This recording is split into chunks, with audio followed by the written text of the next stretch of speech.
এই শীতের কনকনে রাতে খোলা আকাশের নিচে মানবেতর জীবনযাপন করছেন ৩০ বছর বয়সী প্রতিবন্ধী রাসেল। শরীরে নেই শীত নিবারণের কোনো পোশাক, নেই একটি কম্বলও। রাত নামলেই অসহায় রাসেল খালি গায়ে শুয়ে থাকেন ফুটপাতে।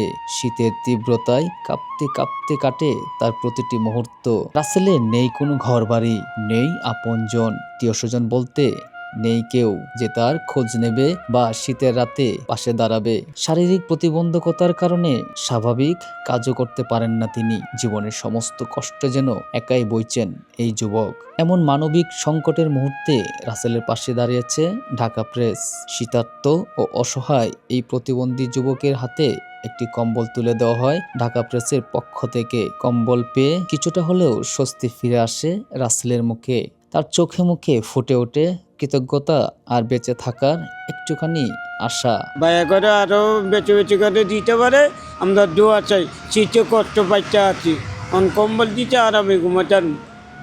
ভাইয়ারা কম্বল দিতে আরামে ঘুমাতেন। মানে ঢাকা প্রেস মনে করে মানবতার পাশে দাঁড়ানোই আমাদের মূল দায়িত্ব।